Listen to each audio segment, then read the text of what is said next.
I once popped down to the front lines of Ukraine. That was lovely. I got shot at by Russians. Really? Yeah, and then a building collapsed on me. Long story. I want to know about the moment that they sort of, you could say, captured you, because you're in Afghanistan, you've done it a few times, and then they became suspicious of you. 3 members of the intelligence service, like the equivalent of the CIA or MI6, you know, pointing guns at us and like, oh, need to come to an office, need to have a talk. And they were like, Miles, we think you're a spy. There was about 10 other Taliban in the room. And they were like, okay, we want to do a test, Miles, to see if you're like a soldier. I'm like, okay.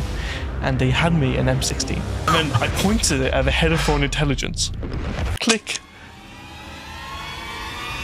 When you get captured in those countries and when they think you're a spy, normally your head ends up leaving your shoulders. What are the places that you're avoiding? Where do ISIS still have the strongholds? Syria, Iraq? London. That's true.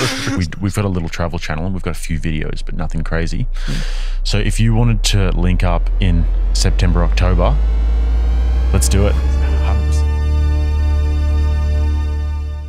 My guest on the podcast today is British adventurer and madman Lord Miles. Now, Lord Miles is a guy who is never far away from controversy. He was caught in Kabul when the US left Afghanistan, and then he went back to Afghanistan only to be imprisoned for 8 months. Seen here shooting a Taliban weapon in Afghanistan last year. And the 23-year-old from Birmingham is now in the group's custody. In life, you always have to take a gamble in order to benefit a little bit. Why do you think I went to Afghanistan in the first place? There's a risk and there's a reward, but for me, there's only reward because it's so much fun. And these are only 2 of his many fascinating and hilarious stories. So as much as I enjoyed this conversation and enjoyed Lord Miles's company, some of this podcast is nowhere near safe enough for YouTube. So if you want to see the full unedited version of the podcast, you can go to rattlesnaketv.locals.com. That's going to be below for you guys. And you can become a supporter today and see the whole catalog of unedited podcasts and extra content, as well as all future content as well. If you guys would prefer the audio version, you can find the reality-based podcast on Spotify, Apple Music, as well as YouTube Music. And so with that, don't forget to like the video, subscribe to the channel. Let's get into it. Lord Miles, welcome to the reality-based podcast. It's good to be here. Thanks for coming to Liverpool, mate. How do you feel being in Liverpool? Very dangerous. Unlike Afghanistan, I feel like I'm going to be killed. I know, it's a bit like that, honestly, isn't it? stab-proof vest, everything. How do you feel about it?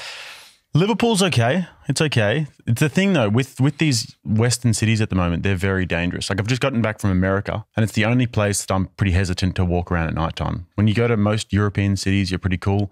Asian cities, you're cool. Obviously there are more dangerous countries out there, but I mean, from the ones that I've been to, you're just more unsafe in American and English cities. So true. Yeah. What's the most dangerous place you've ever been to? I've been to this one place called Birmingham. It's like out of Detroit. But I frequent Afghanistan, so that's pretty cool. I wouldn't say anywhere too dangerous. I once popped down to the front lines of Ukraine. That was lovely. I got shot at by Russians. Really? Yeah, and then a building collapsed on me. Long story. But how close was the bullet from the Russians? I ricocheted about 5 inches to my right. 5 inches? Yes. But it would have hit my waist, so I would have had a good story. How did you get into Ukraine? Like, did you just fly in and then just go to... Fake press pass. It was really easy. So I got my student ID, and then I went on Microsoft Paint, Googled... Microsoft Paint? Oh, yeah, Microsoft Paint. I thought about using Photoshop. I can use Photoshop. I was like, I can't be bothered, you know? So I Googled templates for press pass, found this really crappy one, and then just typed in my details, took my Facebook profile picture, dragged it in, and then from there, I just printed on A4 piece of black and white paper, glued it to my student ID, and then just slipped in a lanyard and just showed it. And some people questioned it, like, "Oh, why?" I was like, "Oh yeah, got lost in a rush, mate. This is my replacement from the company. You know how it is." I was like, "Yeah, just go on through, mate. Go on through."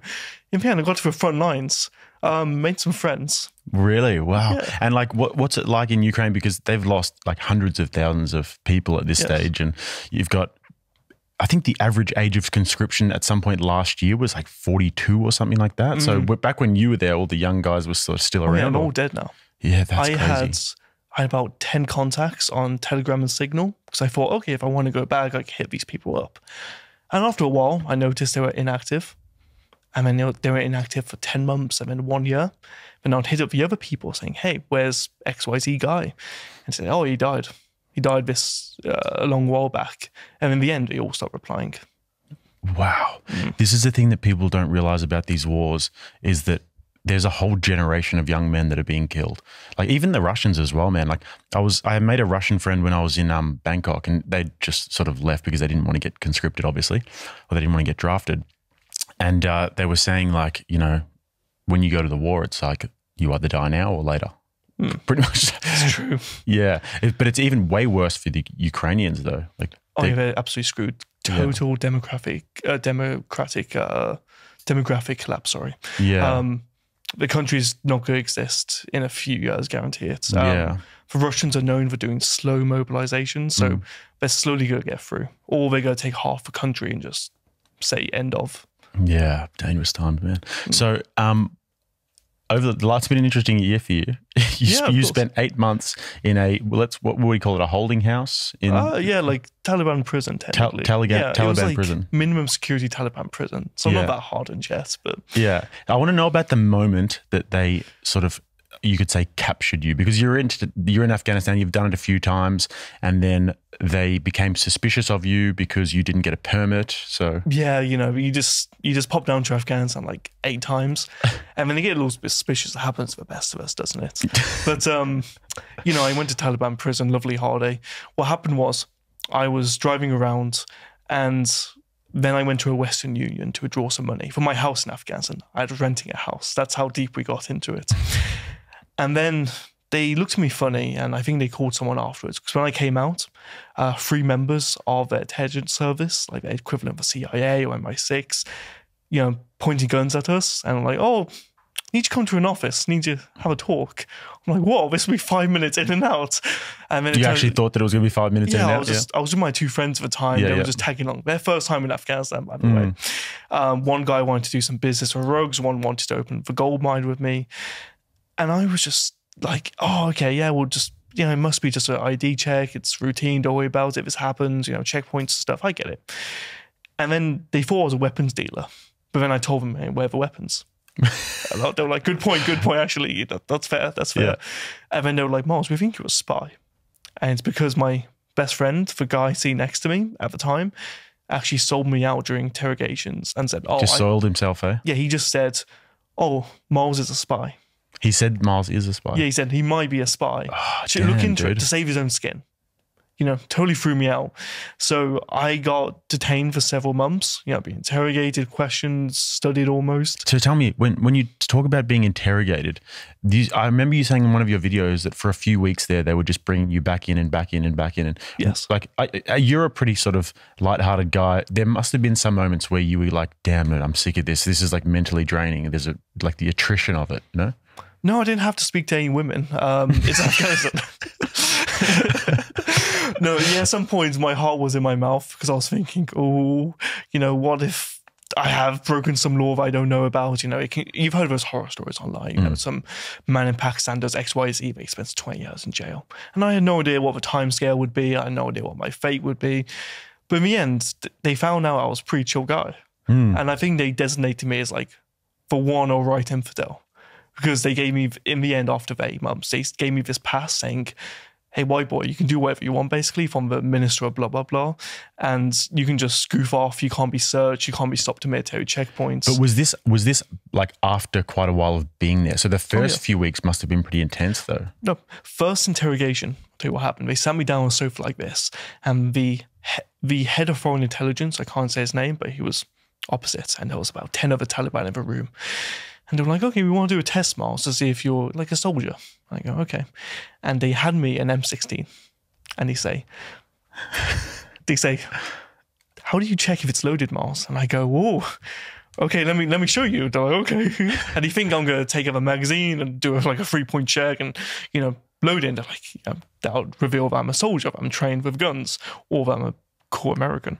But I just took it, put it on semi-auto, and then I point to the roof of my mouth, click, and of course there's no ammo because I didn't think they would give ammo to a prisoner. But then as well, I had no idea, so I was just like, it'd be funny if I just blew my brains out. Why not? And then I pointed it at the head of foreign intelligence, click, and then it was dead silent into the room. My two friends were looking at me like, you dumb fucker. And everyone just burst out laughing, slap him, and he's like, oh, totally broke the tension of a room. They're like, oh. Yeah, that's one way to do it. They were like, oh, bring out the tea now, bring out the biscuits.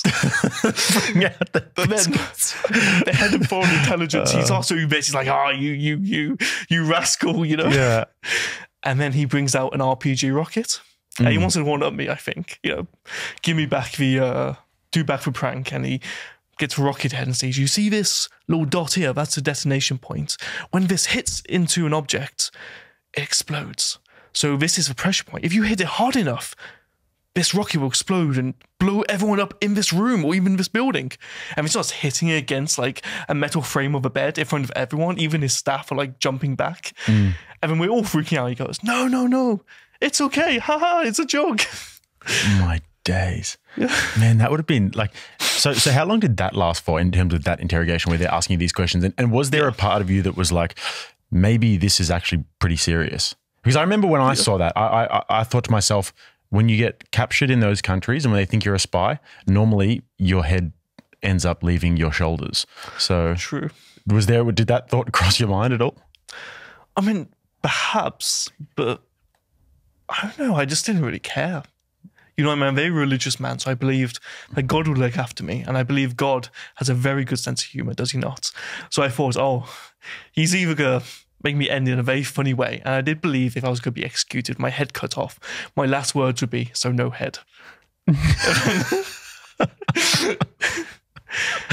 the end, it just worked out. You know, they said, oh, you know, if you're found guilty of this, you know, we can potentially do this under our law. And I was like, oh, no problem, then. You know, I was acting very confident, but inside I was like, oh, yeah. Yeah. And so what was the actual place like when you went in there? And were you a little bit surprised that it was a little bit nicer? Did you think you were going to be in a dungeon? Or? No, at first it was like a temporary holding cell. So we had benches and we had like, I think it was 3 or 4 people to a cell. So you would just lie down on the floor. Like it wasn't a crazy amount of room, but it was like adequate for a few days. And then afterwards we're like, okay, this is going to take a little bit longer. You know, Miles, he's an interesting fella, to put it lightly. You know, is he the Lord of War or just Lord Miles? So we're going to send him to the guest house. That's where we put people where we don't know if they're guilty, so give them the benefit of the doubt. The guest house is just a 4-story house right next to the Russian embassy in Afghanistan. Carpets, you have actually quite nice views. You have Taliban servants who make you breakfast every morning. So I got breakfast in bed basically from the Taliban. Lovely fellas. In the end, I got my laptop. So I got to watch some movies. I also got my money. So he said, oh, any money or personal belongings that aren't phones basically get given back to you and your family can come visit and stuff.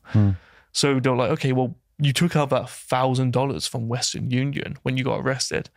Here you go. Ask the Taliban guards to like go to the market for you and pick out some stuff. So I was like, yeah, sure. So I just gave them a bunch of money and they would just get me stuff. So I bought an Xbox, a TV. That would be exactly what I would buy. Yeah, exactly. Because when you're in there, you want to get a manager mode going on FIFA or something. Yeah, it's so true. I mean, I had a few movies on my laptop, but so many times you can watch like James Bond movies or like Lawrence of Arabia. One of the funniest things I've ever seen on your videos was when you were showing Rambo to the Taliban, and then that one guy sitting there and you said that it looked like he was having a PTSD attack. He did have a PTSD attack. Well, that's when I went to Tora Bora. Do you know about Tora Bora? Yeah, it's where Bin Laden was. Bin Laden's case, Bin Laden's home. So I just rocked up. They were like, okay, but you know, you want to look around that place? I was like, sure. Do you want to watch a movie? And they said, okay. And this guy, he'd served with the Mujahideen during the 1980s, during the Russian invasion, but he's never seen a TV show, never seen a screen pretty much. Right. So he's never cared for it. But I said, I want to show you a movie about your war. He's like, okay. But I'm like, it's not super realistic, but you know, it's dramatic. You know, he's like, oh, I understand like the stories. He sees it and he starts going like this and he rocks over and he's like this, you know, and then you have to tap him on the back like, you okay, man? You okay? And he's like, oh, sorry, my brains went somewhere. And I think I did give him a PTSD attack. And then he goes and gets his gun. He gets his gun and we get to go shooting outside. That's amazing. And he starts swearing at the Pakistanis, like, obviously you can't hear it, it's a big mountain. But he said, oh, you know, we don't like Pakistan on the other side. So we just started shooting at the mountains, shouting at them, swearing. And he said, they don't like the Pakistanis? No, they don't like the next door neighbors. You've got Afghanistan, and then it's pretty much right on the border of Pakistan, so that bin Laden could sort of escape if he needed to, if there was like the US was in Afghanistan, right? It was really funny. The US invading the entirety of Afghanistan. You know, it's a very mountainous country, so you need a big force. He was right on the border, like half a mile away. So we just walked 5 minutes over and they couldn't touch him. And he stayed there for 20 years for like no reason.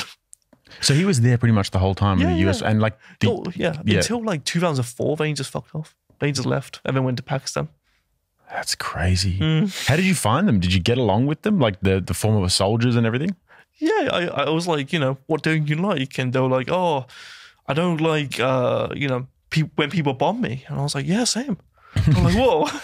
And we saw that. I think there was that video where we got to see the your sensitive side a little bit when we had that family who their son had been killed, and they were living in just abject poverty. Yes, that was hard to watch, man. The kids looked like they were they were 2, and I think the kid was like 8 or something like that, and he had hectic brain damage from the bombs. Yeah, just brain completely scrambled, couldn't form speeches, mostly mute. Just, you know, half blind in one eye too, mostly deaf, just all senses destroyed from bombings and probably, you know, from the struggles because he bombed the farms and everything. So there was a big shortage of food during the US occupation. So it was kind of a tough time. Like I get it, things happen in war, whatever. But it was tough for that family. So we raised some money. So it was good to see. Did you see any of the sort of things that they spent the money on, or? Did you get Not any? Yet, no. Yeah. So the guy went yesterday. He's going to send me photos today, basically, Munir, my tour guide. Awesome. But I sent him the money and he said, oh, I need to go when a tour goes because it's a long journey. Yeah. So I think they wanted to get their roof fixed or something like that? Roof fixed, some bedding to keep warm, probably some wood for fires, medicine for the village. Yeah. Water filters, stuff like that. Okay. So my favorite types of entrepreneurs are the buccaneers. I like people who go to foreign countries. Have you ever seen like that War Dogs movie? Oh, I love War Dogs. Just that idea of going to foreign countries and seeing like what the need is that you can bring back. And I love that sort of stuff. You are becoming quite a buccaneering entrepreneur. So look at yourself, man. You're going everywhere as well. Trying, man. Trying. Good, man. Well, tell me about what business deals you've got going in Afghanistan and how are you making yourself useful? It doesn't sound realistic, but it's actually happening. You know, when you repeat something to yourself and it sounds absurd, but it actually really is happening. I'm putting together a gold mine deal in Afghanistan. So what? You're putting together a gold mine deal? Yeah, I'm going to a gold mine. So Afghanistan has $3 trillion of mineral reserves. So it's got a lot of money there. And the US did geological surveys. So they found a little area, dug a hole, took a core sample, and then analysed what's there. And then they released all the data publicly. And then the old government didn't want anyone to dig up stuff because they thought it would become corrupt and it was too complicated for them. Now the Taliban, like, whoa, we've got all this data and all this land. Why don't we just sell mining rights and do stuff? So I was like, oh, okay. So I hit up a few people. And then after Taliban prison, I had mad connections. That was amazing. So I'm like, yeah, I can just hit up the Minister of Tourism, the Minister of Commerce. I can just do my WhatsApp right now. That room temperature IQ is doing plenty for you, man. Yeah, exactly. Yeah. You'd think you had an IQ of 140 with this business smarts. Yeah, exactly. During my detention, I actually did do a presentation for them. So on my old laptop, I went to the PowerPoint and created a presentation for like what my plans are and actually gathered them. And no joke, I actually drew like a graph that just said money and time, you know, as I axis, and just a straight line. And I hand drew it, just, you know, just money going up. And I present to them, you know, they're all sitting down in these chairs. I present it on a projector. And I say, you earn a lot of money. And they're like, oh, yeah. No, it just goes to show. I'm not lying, am I? That's hilarious. Yeah. It just goes to show that you just need a little bit of street smart sometimes, and you just need a little bit of worldliness, and you don't necessarily need all the book smarts in the world. Certainly, yes. But if you can go and do something like that, something buccaneering, where you can identify the need and identify the opportunity, it just works out. Which is the reserves in Afghanistan. Everyone's like, no, you can't do this. There's sanctions. I'm like, yeah, but what if I work around them legally? And we're like, yeah, but it's dangerous. I'm like, yeah, but multi-million dollars. Like it's a life-changing thing. And plus, you know, for something that will bring so much money to the economy, why wouldn't they give you a few guards if you think it's dangerous? You know, why can't you afford that stuff? And like, oh yeah, but it's different. You can't Google it and you can't find tutorials, or it's not a dropshipping course, is it? I'm like, yeah, thank God it isn't.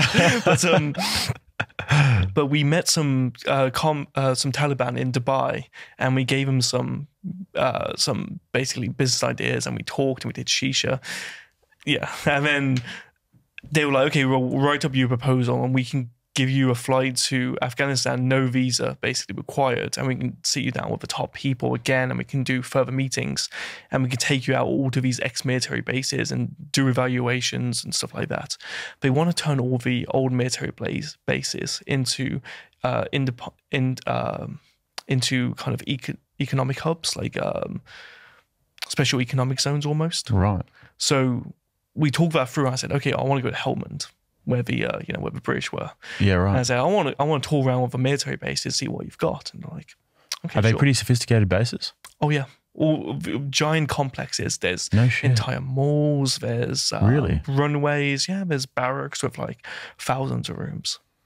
And they want to sort of create some sort of like an economic hub. Because they're like, okay, well, everyone's worried about the security situation. Now, things are fine in Afghanistan. We know it is, but for your mind, you can stay in like a Western-style compound and have Western-style luxuries, and then have that added security in your mind, and then you can do business from there.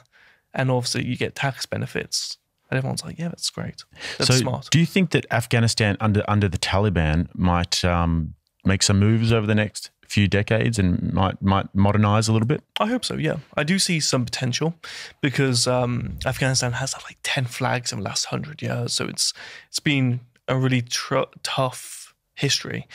But I believe there should be stability, because no one's going to invade now. No one's stupid enough. I don't see China doing it. They're doing more economic colonization, which is kind of based, I guess. Yeah. So I see them stabilizing to some degree. I see them hopefully opening up to SWIFT again, so the banking system, so they could do international trade. That'd be good. But they still have ways you can get money in and out legally, which I've done too. Again, there's a lot of people interested in mining. There's some big deals going down as well that I know about. Even my business does stupidly well in Afghanistan. The merch business? Yeah. So I buy and sell Taliban merch. And it's completely legal. Links are all going to be below, guys. If you want to get, we didn't get the Taliban. Should we get it? Hey, Vinny, do you mind grabbing Miles's bag and grabbing some merch out? Toss it, please. Or just toss it over. Give it a toss. Thanks, man. Let's have a look. Yeah, I told you to bring some Taliban merch down. We're gonna have a look on live on the podcast. So let's check it out. Lovely. What's the first one? Taliban flag. Taliban flag. Fantastic. We got the also a lovely that's hat. That's good. yours. Oh yes, this is mine. I get to keep this. Yeah, of course. Fantastic.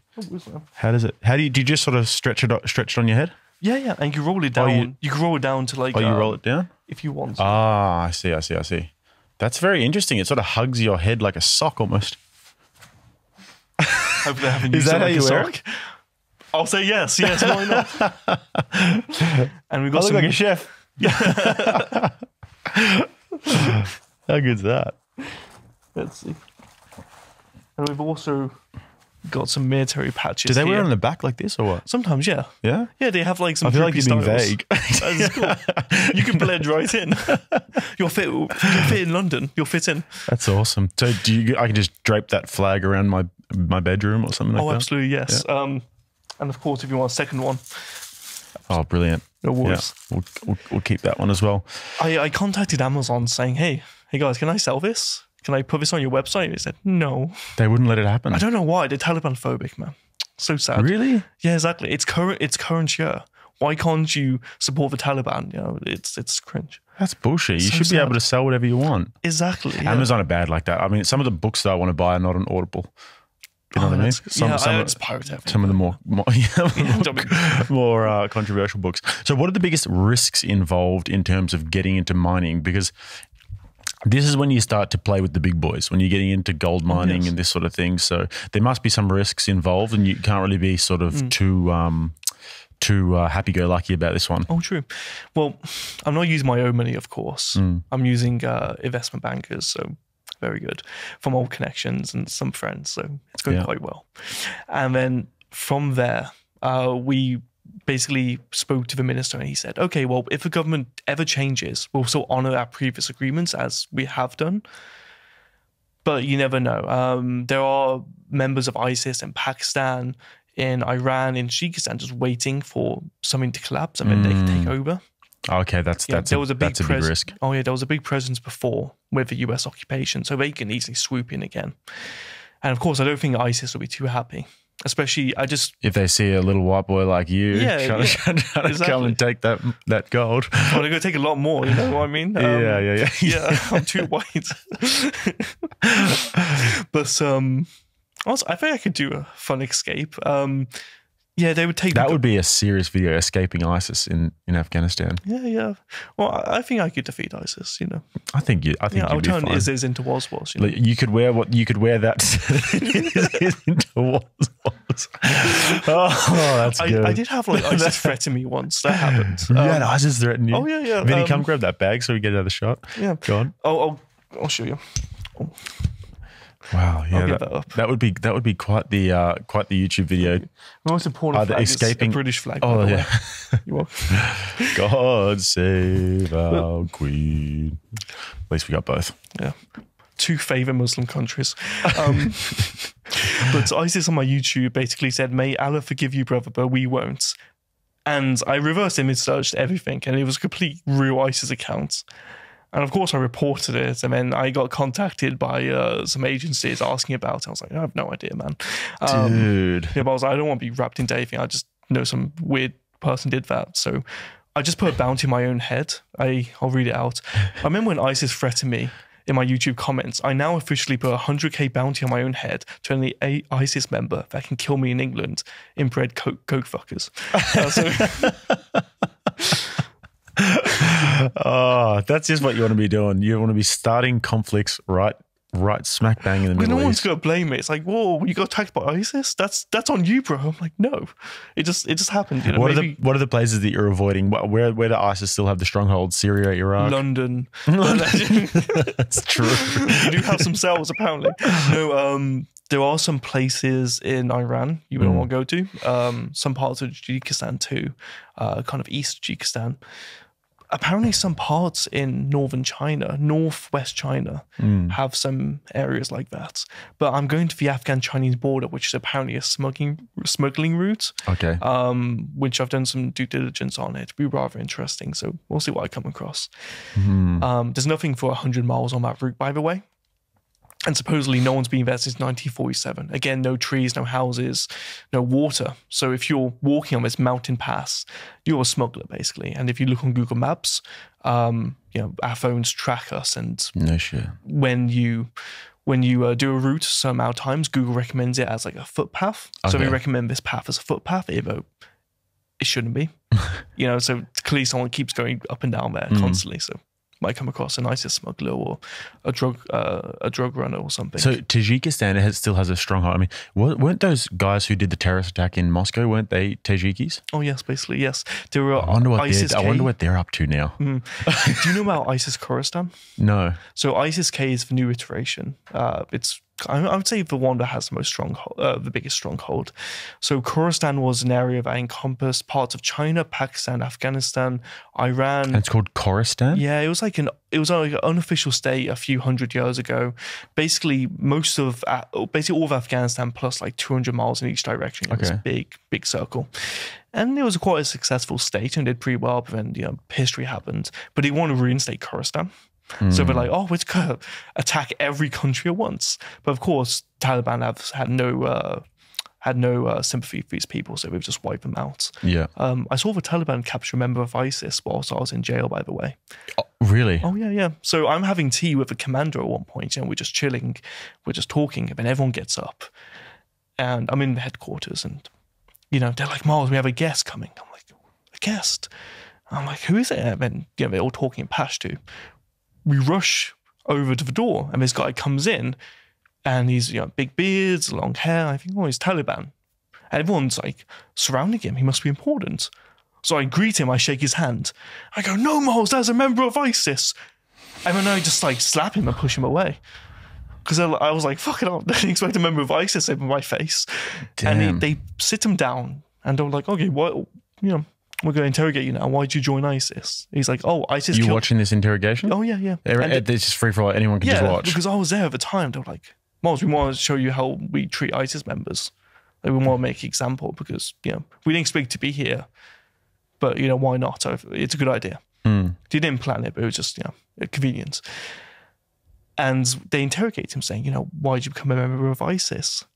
And he said, oh, ISIS killed my father. And then they recruited me from like 8 years old. And they started all tutting saying, well, they killed your own father. And you decided to join. Like, what's wrong with you? And he was saying, well, I just want to kill everyone, especially this man over here. And he pointed to me. And then, of course, they roughed him up a little bit. And then he was on his knees begging and everything. And they were saying, what's going on? Give us your network. Tell us all this. And of course, he gave up everything when he saw my commander friend. Because that guy, he's known as the destroyer of ISIS in Afghanistan. Like, he's personally executed 200 members of ISIS. Your friend. Yeah. Left all their bodies. Good guy to know. He really is. A lovely fellow, honestly. I love him. He's a character. He's really funny. Really well educated too. You're right. Compared to me as well. On how to get the job done. Yeah, exactly. He would line up these members of ISIS and say, hey, are you ISIS? And he would say yes. And he would instantly kill them, body, in the streets as an example. And then if he say no, he'd say, okay, but you're going to jail until you probably admit it, or, we find conclusive evidence and we just kill you. And then there's just no mercy for them. Yeah. They said, okay, well, we heard about ISIS when we first started, like the mid-2000s. And then we've hated them ever since because we've seen what they've done to people. They just steamroll children. There was this one story in this place called Kurdistan, where... Was it not Kurdistan, no? It's Kurdistan. There's another place. And there's also Nuristan. There's loads of stands. Yeah. But the small village, it's actually in Nuristan. There's a small village in Nuristan called Kurdistan. And basically they took a child and killed him in the mother's belly. Yeah. Because the father shot a gun in the air to celebrate that his wife was pregnant after like trying for 5 years. And they were like, Dude. oh, but you shouldn't celebrate or something. You shouldn't, it's un-Islamic or something. So this commander told me, hey, we heard these stories, like hundreds happening across our country after we took over. And we were like, we just need to eliminate these people off the map. And it's gone to the point where the US government is feeding the Taliban intelligence about ISIS just to fight them. Same with the Chinese, same with the Pakistanis, same with Iranians, same with the Russians. Every world power, all regional power as well, is helping the Taliban to fight ISIS at this point. It's funny. It's bizarre, but it's diplomacy, I guess. Yeah, the way it all works. I mean, they create it, then they fight it, then they create it, then they fight it. Oh, yeah. Yeah, it's crazy the way it works. But like the thing I love about your stories is that you will just completely brush over the fact that you saw an ISIS guy get captured and then beaten, and then he said he wanted to kill you and everything.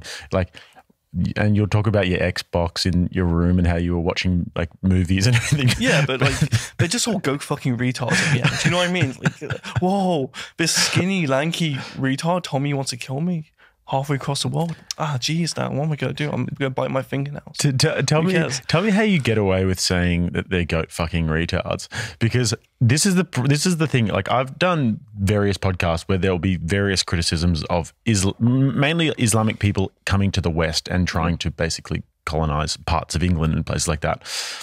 In their countries, I tend to think it works really well, but I still don't think I'd go to a place like Afghanistan at this stage. I'm even hesitant to go to Dubai because I've had those conversations and you just never know who you're going to encounter. Well, if a Dubai prince hits you up and offers you $1 million to fly to Dubai for a night, I can see why you wouldn't go. But honestly, they call each other goat fuckers. They kind of get it. Like, but it's kind of like black people using the N-word, isn't it? Yeah, it's chill, usually. Like, as long as you're a chill guy about it, they're fine with it. But they don't mind that you're Christian and that, like, you've got, like, different views about Islam and... Yeah, I'm like, oh, I'm going to take over your country. They're like, no, I'm going to take over yours. we basically do back and forth like that. And they were basically shouting like hello at me at one point. Like a group of lads took like 10 minutes to do it and just like hello to me. I was like, nah, Christ. Then we went back and forth. It was like a skit. And I even made a joke with one of the commanders and he took it well. I was like, yeah, they keep talking about like Alan's snack bar or something. Like, why is Alan, buying snacks and stuff? A parody of Al Akbar, Alan's snack bar. Yeah. And he was like, "Oh, that is good." He's like, that is funny, but be careful with that. But I get it. That is funny. Yeah. Most of them are chill guys. It's like here. You can have a laugh with a lot of people, but the same jokes will just get you beaten up sometimes. What's their big? What's the big disagreement? Because obviously the Taliban and ISIS hate each other, right? Mm-hmm. So what's the major disagreement between them? The Taliban don't want to expand beyond Afghanistan borders. They basically want to build a functional government and just rule over people, but in a controlled way, basically. They don't want complete, everyone bowing down to them. They don't want to raise everyone to be a soldier. They're like, okay, well, we're going to keep peace in the country right now. And we're going to try and keep everything secure, and then we're going to build from there. Then hopefully become rich. They want to do everything by the book. They used to be expansionist, but it's why the Taliban are classified as a terrorist organization. It's why you can go there and chill and take photos of them. ISIS are completely different, complete psychopaths. They have this delusion that they have been chosen by God to ultimately establish the caliphate and destroy the whole world, basically. And they think their little band of fighters will go take over most of Europe by now. There was a leaked ISIS document that shows that by, I think it was 2021, this was in 2013, they believed they would have taken Spain, Poland, all these countries by now, surrounded the rest of Europe, and like half of North Africa and most of China. They thought they would be at that point. They really were stupid. But if they see an infidel, they won't try and convert them. They'll just kill them straight up in the most horrific way. If you see a woman with her children, even if a woman to be modest and looks normal, they'll just rape her and kill her. They see everyone else as cattle. Right. But the Taliban will be like, I would rather convert you. But you're welcome as a guest here.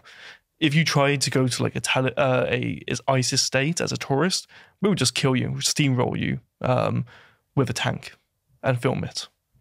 I mean, if you see those live leak videos. I can't watch those videos. I'm like squeamish when it comes to blood. Twitter has kind of desensitized me to a little bit because I've only been on Twitter for a few months, but I'm able to watch some of those videos. But when it comes to people getting steamrolled with tanks and stuff and their body getting squished and everything, I don't think I can do it. Have you've watched those videos? Oh, I've seen them, yeah. Yeah. Oh, yeah.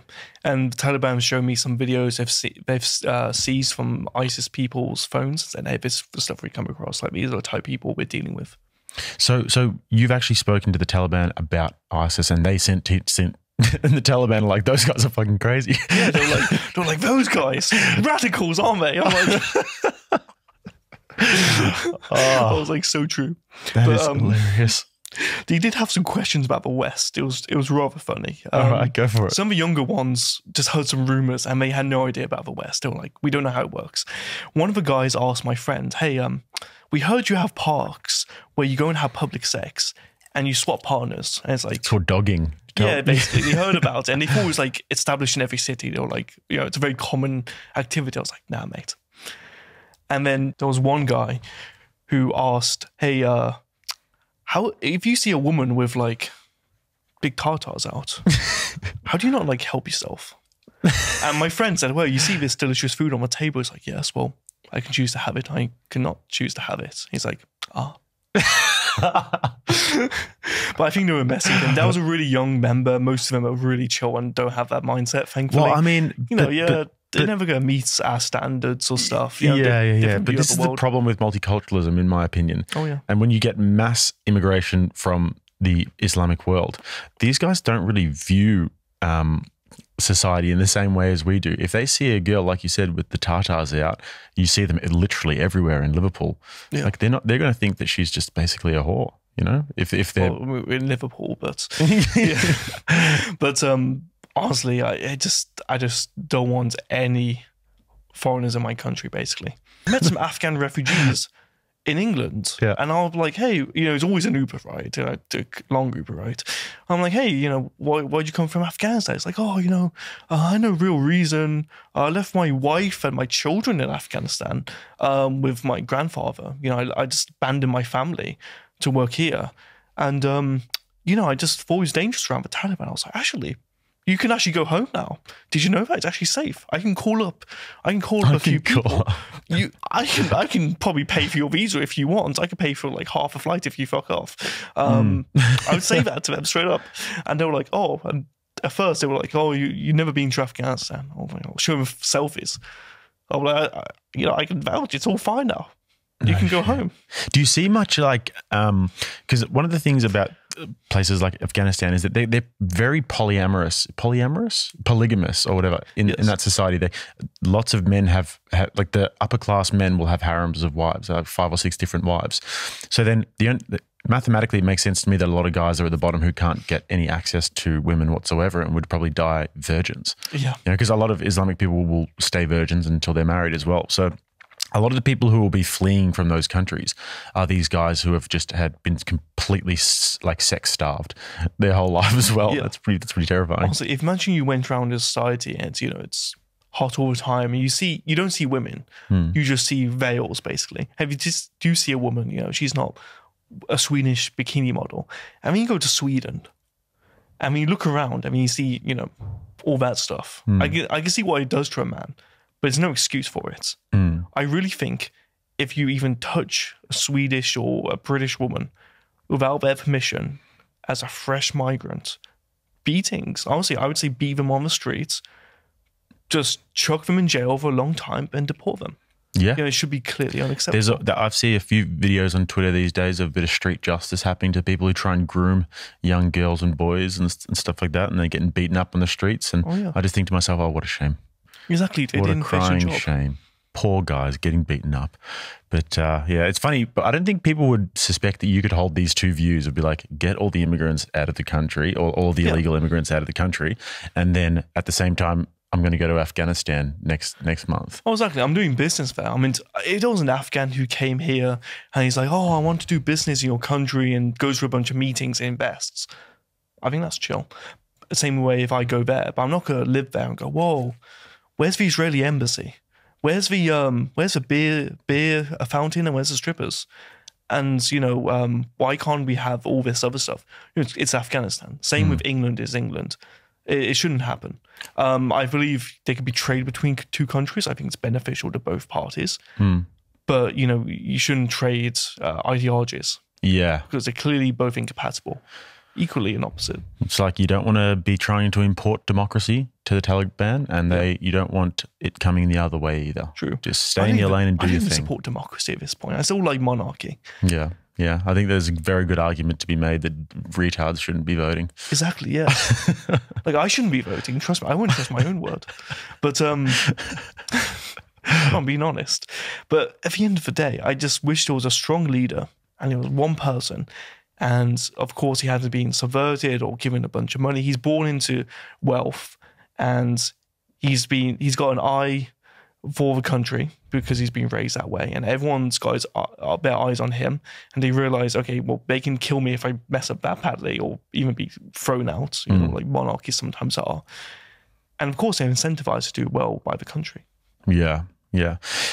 Back in the Roman Empire, they used to do something where, if things got really bad and if they needed to just cut through the bureaucracy, they would have an emperor that would come about who would just be the dictator for a little while. They'd sort of elect a dictator in a sense. Yes. And for a while, he would just do what he needs to do, just cut the bureaucracy, just gut it, do whatever he needs to do. Doesn't need to go through a bunch of different like people before he gets there.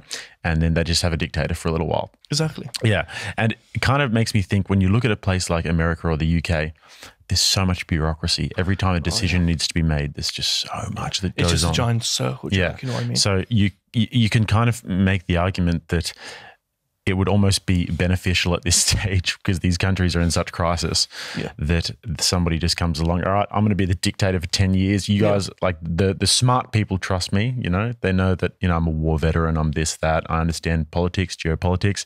I'm going to make the decisions, gut the bureaucracy, be a dictator for a little while, and then I'll step down. Exactly. But it obviously comes with the risk of you don't step down, you know? I do have a vision for a future leader. I think there's a recipe in order to get someone elected. Basically, what they have to do, this is what I reckon they should do. Obviously, politicians are 50 plus years old at that point. At that point, you're not going to have children, are you? So I think at that point, they should be injected with a ton of steroids. They should get huge. And then they should just go on stage and flex on their opponents. Because I think that's just a primal thing. You know, if you just pull out the big guns and then you just say, okay, well, my opponent's proposing all this bullshit, I would reduce taxes by 10% permanently. Everyone would just vote for you instantly. You've got the two things going for you. I don't get why more politicians don't do that. Yeah, exactly. Like we were talking before about some of the more low tax countries around Europe. Like so this is my situation, right? I was going to move to America, but then I went there, spent a few months there, and I was like, it's fucking dangerous. The taxes are really high. It's super expensive. The cities are dirty. There's crackheads everywhere, and there's a lot of problems there. And the only real massive advantage that I would have would be for work, that there's so many different content creators around there. So I've had to make that sacrifice, and I think I'll now move to somewhere in Europe, like maybe Hungary, we were talking about before, and somewhere like that has like a low corporate tax rate, 9%. a city. Yeah, I mean, the beautiful thing is these leaders will actually welcome entrepreneurship. It was going to cost me over $100,000 to get me and Vinny to get so like residence visas or whatever in America. But this is in terms of like immigration lawyers and accountants and the cost, because it actually costs a lot for Australians as well. There's all these fees put on top. So yeah, there's some smart leaders out there that are lowering the corporate tax rates, welcoming entrepreneurship, and I just don't get why more of them don't do it. Yeah, I mean, you got these BS taxes. Taxes are for things that are a service, and then of course they charge you for it, right? Like makes sense. I don't know, council tax sometimes makes sense because you got rubbish collection and, you know, local services. But why do I pay payroll tax? You know what I mean? For example, you know this too. If you pay yourself more than $1,000 a month, so I pay myself like $3,000 a month, then I have to pay 20% through my company on top of that as a tax for some reason. So if I pay myself more, my company suffers. So I understand why they're doing it, but it's just stupid. It doesn't make sense. It decentralizes any sort of business. Yeah. I've seen in France, like the corporate tax rates, 40, 45%, 50%? Yeah. Holy shit. Yeah. They make it just impossible to get ahead. And if you do get ahead, it's just like you got to just suffer for so long. But then if you go to a country where it's like in Hungary, this is why I love this place. It's cheap, low corporate tax rates. They encourage entrepreneurship. They're not the lowest taxes in the world, but you know, like when you look around the city's beautiful and they keep the buildings clean. And if you feel like you can actually walk around and you get something for your dollar. Yeah, exactly. You know? I mean, you can buy a 3-bedroomed apartment, you know, really nice interior, maybe needs a little bit of work, but it's beautiful view, balcony, right opposite Parliament. You can see Parliament, you know, you can see a park as well. It's a great place for about £200,000. £200,000, and I the same apartment in London would cost like 5 million. Yeah, crazy. And it would be nice to, you know, obviously be that rich, but at that point, why would you even live there? And plus, most of Hungary is empty. So if you ever want to live in the countryside, you're living very well. And there's, I believe, a city right on the Austrian border and Slovakian border where I think it's the second or third biggest in Hungary. So if you want to go to Austria, to the capital, Vienna, it's literally a 20-minute drive from there. So you can get the benefits of Hungary and then just the beauty of Austria for a coffee. That's freaking awesome, man. Yeah. Did you think, when you went to Romania last year, did you think that was an option for? I looked at it, I thought it was nice, but I looked around and I was like, you know, it's still needs a bit of work. You go outside the city centre, it's a little bit rough still. It is, yeah. And there's a lot of half-finished buildings as well. I don't know if you saw that. There's a lot of big car parks that are just sort of half-finished, and it looks a bit weird. The city can be quite beautiful at times, especially when you get into the old town. Yeah. But then you go just a little bit out, and there's all these dilapidated buildings, and it's quite ghettoized type areas, lots of gypsies around and that sort of thing. I'm not a fan of gypsies. Yeah. Yeah, they've got a very distinct look and smell to them, you know? Yeah, I mean, you can pick one out in Hungary. Yeah. Did you have interaction with them in Hungary? No, I had some in Romania though. Oh yeah. In Hungary, they offered me a boxed iPhone, clearly a fake Chinese one. And they also tried to sell me vapes, which was just walking around the streets, I had a few. Like when you're walking around in Budapest in that sort of there's that bar district, and they're all out there trying to sell you drugs. I know what you mean. Yeah. They're like, this £200 vape, it's actually £5 just for you. I'm your friend. Like, whoa, you're so kind. Thanks, man. Yeah. Let me give you 10 actually as a tip. You said you're a Christian. Are you looking to settle down one day? What are you looking at? Have a family, all that sort of thing? Oh yes, I have a girl. She's amazing. I really do like her. Oh yeah. She owns her own company. She's doing quite well for herself. Fantastic. If anything, I would say she's actually she's gonna be worth at least 8 figures if she sells her company. So you're just gold digging, mate. Honestly, literally gold digging in multiple ways. Well, to be fair, it does push over some problems. But honestly, I told her, like, don't give me a penny, but we split things halfway, for expenses or whatever. And if we get a mortgage, I pay 50-50, same old. And we sign prenups and everything. Because I'm like, whatever. But how long have you been with her for? 4 months at this point. 4 months. So it's still early days. Very early days. But we believe in about 6 months we're going to move to Hungary together. Beautiful. So we are See you there, brother. We are going to take a risk. It'll be a little bit early. She's non-denominational Christian. Okay. So I do want to take her to a Catholic church, and I think that would be good. I want at least 5 children. I would settle with 4 potentially. How old are you? 24. Oh, you're chilling, man. No. Yeah, I'm 29 this year, and I want to have 5 kids as well. Oh, yeah, but at 19, I wanted children. Yeah, I could have done that by now. Yeah, you know what I mean, it's way too late. I had a chat with someone yesterday on the podcast, and he was making this sort of argument that people don't need to have kids; they just live their life and just have sex and just. You just watch Rick and Morty and smoke weed, man. Yeah, it's so true. And but I was just thinking to myself, how could you not? Even as a young dude, I haven't had kids and stuff, but I guess maybe my dad was such a dedicated dad, and my mum was such a dedicated mum that it's kind of like rubbed off on me that I couldn't imagine a future without having kids. I know what you mean. Are you scared to have a daughter? I think I am. Oh, terrified, man. Yeah. Terrified. Especially nowadays, especially in England. Because I think when we talk about high value men, people ask, what's a high value man? I often will give the answer of someone whose daughter respects him. Yes.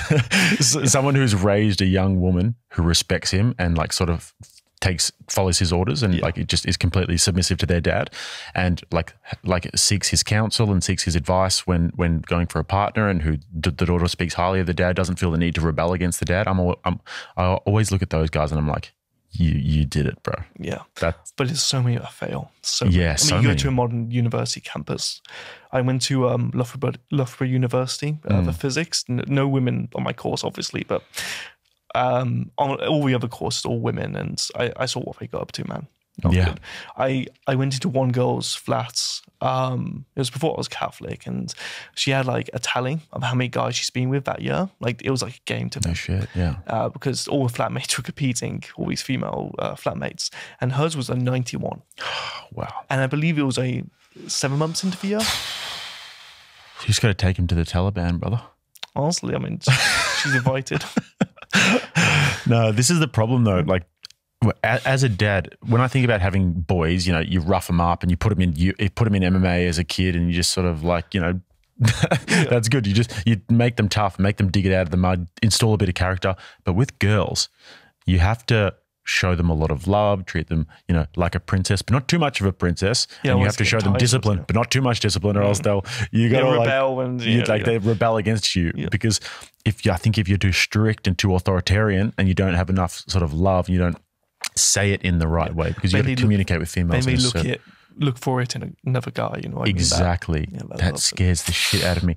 What's that question, people? Would you rather have a gay son or a hoe daughter? Yeah. I mean, if my son was gay, he wouldn't be my son. But her daughter, you can just, it's my daughter, so I can just forbid her to go out and do this stuff. Yeah. I'm going to see this guy, Dad. I'm like, no. My daughter, don't do that. You're not That's a good point. Yeah, you were still a kid. You can't have a hoe daughter if you just say no. Yeah, true.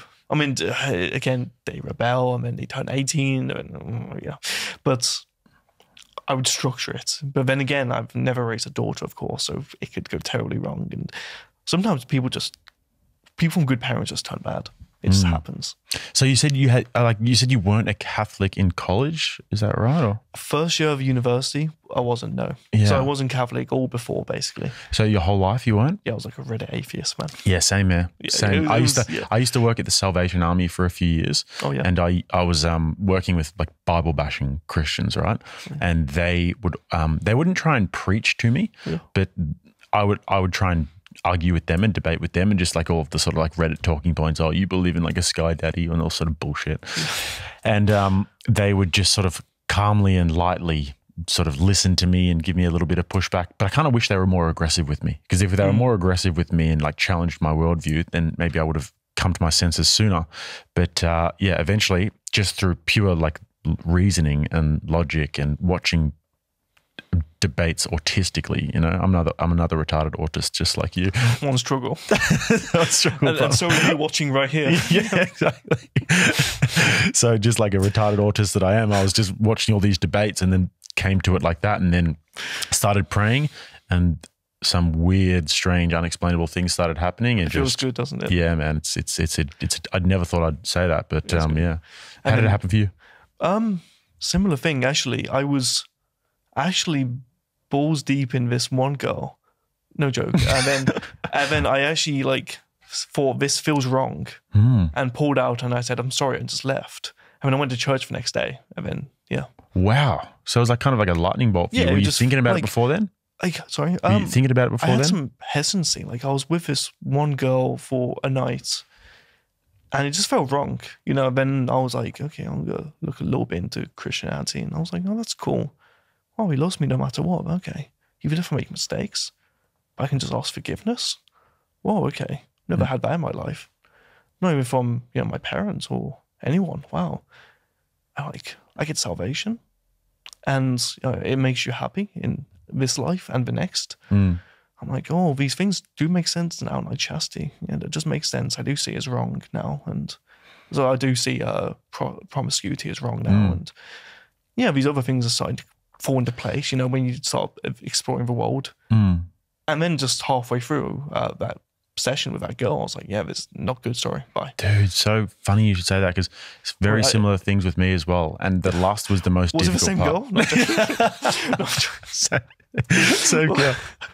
Yeah, perfect. No, it's like the lust is like the most difficult part, because we walk around all day as young red-blooded males with plenty of testosterone. We just want to, I regret it immensely. If I could take it back, I would. You know what I mean? Yeah, but same. It led to that, so I guess it's, it's part of the process. But do you find that the fear of God is a beginning of wisdom? That's what the Bible says, and I think that's the most profound quote.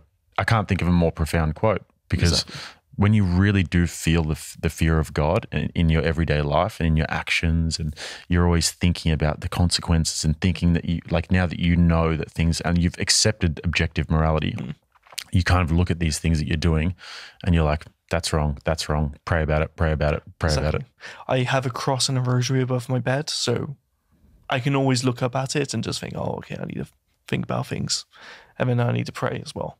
And you do get fearful of God quite a bit. I believe nowadays there's a lot of wishy-washy stuff where you say, no, God loves everyone no matter what. I'm like, well, if you read a lot of the Bible, there's a lot of wrath in there for obvious reasons. If you keep messing up a lot, obviously God's not going to be happy.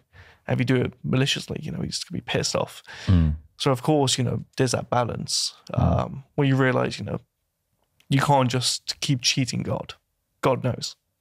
So of course you should understand that he's mad for a reason, and because you're ruining his plan, his design, and people around him, people he created, you are influenced in a negative way, so you should be fearful of him. Yeah. It's literally God. How does it inform your work in terms of your Christian faith? I know we talked before about the GoFundMe that you did for that Afghani family, and I think as Christians, those are the sorts of things that we're absolutely called to do. Yes. How else does it inform what you're doing? I always try and read the Bible. So when I was in Taliban prison, when I asked for my laptop back, I said, I want my laptop, I want the Bible on there. And he said, okay, sure, no problem. And then I always prayed during my interrogations and at night. So every night in Taliban prison, I prayed. There was one point where I had no entertainment. So I think I prayed, it was over 12,000 times in one day. I said the Our Father and Hail Mary. So that was pretty intense for those few days. I think that was the first few days where I was very uncertain. It's funny that I think that more people in the modern world should adopt this idea of, what do they call it? The Friday, when they don't have technology for a whole day on a Friday night, or Ted K's wet dream. No, it's like, no, I know what you mean. Yeah. I don't know the name, but it's a certain movement. The Jewish people do it a lot. They do have like a whole day where they do a lot of things, don't they? Yeah. So they've got like a whole day where they don't look at any technology or anything like that. I can't remember. It's like literally on top of my tip of my tongue. But it's all about the connecting the circuits, isn't it? Exactly. So they get someone else, some goy to use it, basically. Because that cheats God's system. So clearly God's going to look at you and go, oh yeah, actually, you got another guy to use your technology for you. And therefore you're not touching it. So that's a clever workaround, good for you. True. Yeah, we could let you to heaven with that. Yeah. But like, I do think this is like, there's really something in this in terms of getting rid of technology for a bit, because the most intense experience because I'm always on my phone, always on my computer, so both addicted, constantly, man. Like I reckon my dopamine receptors are probably fried at this stage. Just because of the nature of the work I do. Like I spend hours and hours every day watching and researching. I've seen your Twitter, it's entertaining. Yeah. So, I mean, but one of the most intense experiences I had in terms of prayer was when I was on a plane and my phone was dead. There was no TV on the plane or anything like that. I didn't have a book. And so I was just forced to sit there for a little while. And I started just reflecting, and I started reflecting on my past and some of like the heinous things that I've done in the past, and just had this intense few hours of prayer where I literally felt like the Holy Spirit just working on me. And Excellent. It was this repentance and this reflection, and it was purely because I didn't have the distraction of any entertainment. But I honestly think that one of the main reasons why the world is becoming so atheist today is because we're so attached to the material. We're so attached to things and screens, and it's too fast moving as well. Again, you spend 4 hours watching, say, TikTok or YouTube shorts or whatever, but you can't name one short you actually watched most of the time if you actually think about it. So you have no time to reflect, and because you have no time to reflect, you have no emotions generated of what you've actually done. Basically, you distract yourself constantly. Yeah, and I believe that's the devil's work to some degree. You need to actually reflect on your life and make decisions from there. It's how people change the course of their life. It's when homeless people go, "Why am I doing? I need to do something now," and they change their life around. Same with any other evil in the world. So I believe if you're not thinking about things and also evaluating what you've done and seeing how you can fix your life, you're never going to do it, of course. You're just kept too busy. Yeah, I'm curious about when you have those reflective experiences now, because there must be some times where you sit back and you're like, well, like some of the experiences that I've had, if you got a room of 1,000 random people, yes, probably the likelihood is that 0 of them would have done some of the things that you've done in terms of going to the front line of Ukraine and Afghanistan and going to Snake Island in Brazil. I can't imagine why. It's usually, honestly, I had this last night. When I get up in the middle of the night to go for a piss or something, I just have a flash of memories or something new comes back to me, and I just laugh to myself for a few seconds. Go, that was good. But yeah, I always wish I pushed a little bit further, actually. Yeah. Do you think that there's like a little bit of a danger in that the adventure side of you will get to a stage where you'll end up on North Sentinel Island? I am going to North Sentinel Island, yes. No, I promise you. That's one of my videos explaining how to do it. Okay. So for those of you guys who aren't aware, if you've never heard of North Sentinel Island, tell us about what it is. Yeah, it's the second most dangerous island in the world, next to England. No, it's an island off the coast of India, full of native tribes. The tribes don't want to be contacted. That's what people say anyway. And they've killed outsiders who have gone. There was a Christian missionary who went, I believe, in 2017 or 2013 or something. Yeah. Went there, tried to preach, got killed. The tribes people haven't invented fire yet. Very primitive. There's been a few successful contacts, but the island has been isolated by the Indian government. No one's allowed within 2 nautical miles of the actual island, and the Indian Navy patrol it because they don't want any stupid tourist or missionary washing up on it. And there's been a few boats who have gone on the island accidentally because they've been shipwrecked with the jagged rocks around the island. Right. So they've kind of gone into the, I guess, the Bronze Age at this point because they've taken metal off the actual boats and that's fascinating. Put it on the tips of arrows, and they've adapted things. So they're small beings, but I feel like there was one dude who got on the island, didn't he? I remember watching a documentary about this one old guy who like just gave them gifts a few times, and then eventually he got on there, and there's photos of him. Exactly. He got on the island, he did all the photos, and then he went back on a canoe, and the canoe sank because there was a storm. Oh, he died? I believe so, yes. If we're speaking on the same guy, during the 70s, right? Yeah, perhaps, it was a while ago. And you can see actually photos of him with them, and they kind of embraced him. But it took him going there a few different times and dropping them gifts and sort of ingratiating himself with them a little bit. It's always for coconuts. So North Central Island. Yeah, they're pretty no guys. But coconuts are very sweet. And of course, the North Centralese, they don't have chocolates or anything. So these coconuts are a treat to them. And because they don't grow natively on the islands, some do wash ashore on the island occasionally from neighboring islands, which are very valuable to them. So if you come with a coconut, you're seen as a baller, and they say, okay, coconut guy's bringing coconuts because he's pretty chill, he's all right, he's giving us this high value item for some reason, he must be our friend. And if you actually go with a woman, they see it as an act of war. So a bunch of interesting. Oh yeah, a bunch of anthropologists went from India, I believe in the early 2000s or late 90s. They filmed it as well. It's all on YouTube. It's very hard to find, like less than 1,000 views. What? Interesting. They go on the island. They do a little funny Fortnite dance with their arms, and they yell some words from neighboring islands that might still make sense to them if the language hasn't changed. Again, we don't know what language they speak. We haven't got any recordings of their language. And he holds up a coconut, throws it in the water. They see a woman is on board too. So one of the women actually hold down one of the men's arrows and bows, saying, hey, look, there's a woman there. Don't fire. Peaceful intentions. So like imagine if you come with a group of guys, it looks like an army, right? To them. They went on the island, threw a bunch of coconuts. They actually hugged the people and took photos and stuff. And it was peaceful, but the Indian government... the Indians went back again a few months later, but they attacked them. I'm guessing the Indians, from hugging them, gave them a bunch of diseases. This is the problem, though. Like with these really remote tribes, I was researching into the history of Haiti the other day, and before history, before the Spanish colonized Haiti, before Columbus went over there, there was the Taino people. Yes. Who were like a Native American type, like Mayan type people. And they had their chiefs and chiefdoms, and it was a pretty good little society that they had there. And then when Columbus came over, they gave a disease to the Taino people, and there was like hundreds of thousands, like 750,000 of these people on this island. And then within a few hundred years, zero. They were completely wiped out their population because they had no immune systems for the diseases. It was very sad. So this is the problem when you go to places like Sentinel Island. You have to just you're a walking biohazard. True. The reason they got it is because they gave them blankets and I was affected with stuff. So personally, I wouldn't go and hug these people. I would stay somewhat of a distance away. And also there's a way you can contaminate yourself. I believe there's a WHO protocol for when people go to the Amazon rainforest to meet these tribes basically as well.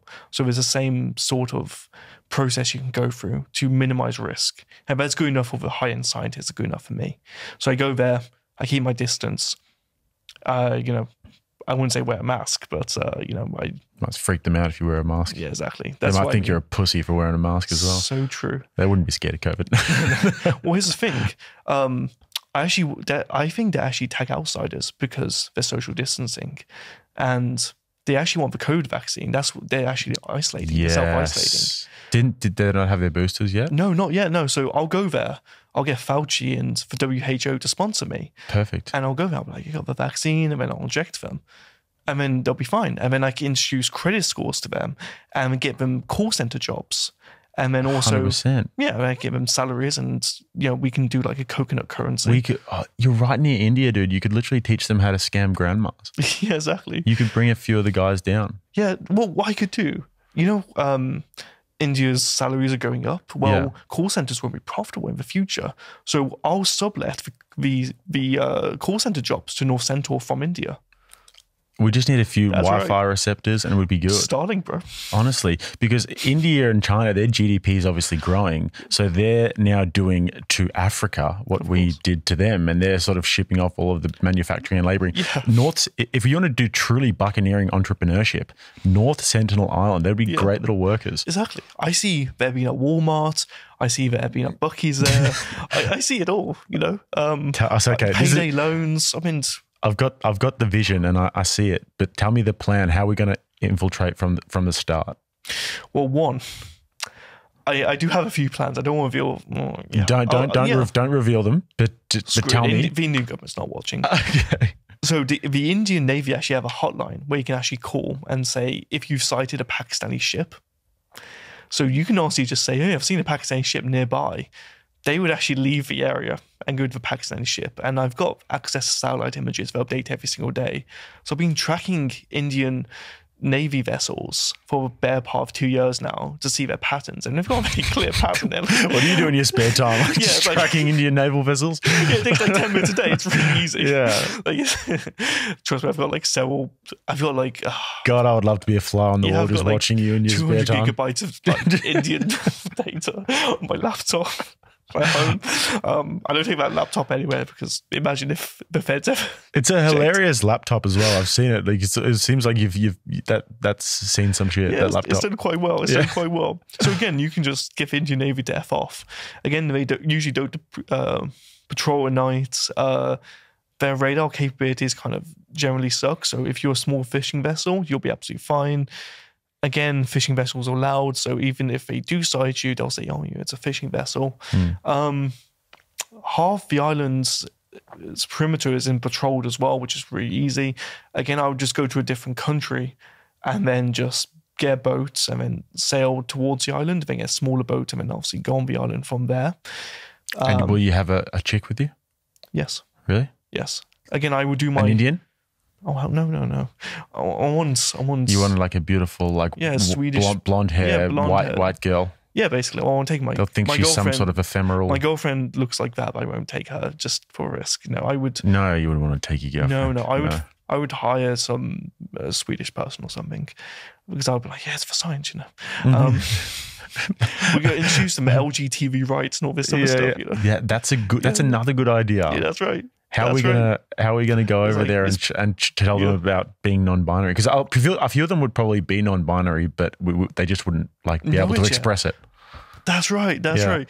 And I'll go to them like, "Hey, do you want asylum? We'll give you a council flat in England and a job, and you can open a vape shop and Turkish barbers." Did you know that? Really good. I'm loving the plan because obviously it's flawless. They're in the dark ages and they need to be learning about that because, like I said, there's probably a lot of bigotry that goes on the island. Oh, that's right. Yeah. And they're post immigration. It's really quite sad. They're like pretty much fascists. That's right. They're like a right-wing chiefdom over there who opposes any sort of immigration. Exactly. And they're all really skinny too. I think it's some sort of internalized body shaming. Yeah, right. But I honestly, I would go there on a little boat, distract the Indian Navy, either pay them off or get permission. I'm going with the deal's gone through. Basically, Vice has been bought by another company, so I spoke to the man who's acquiring Vice. Right. And there might be some deal going through.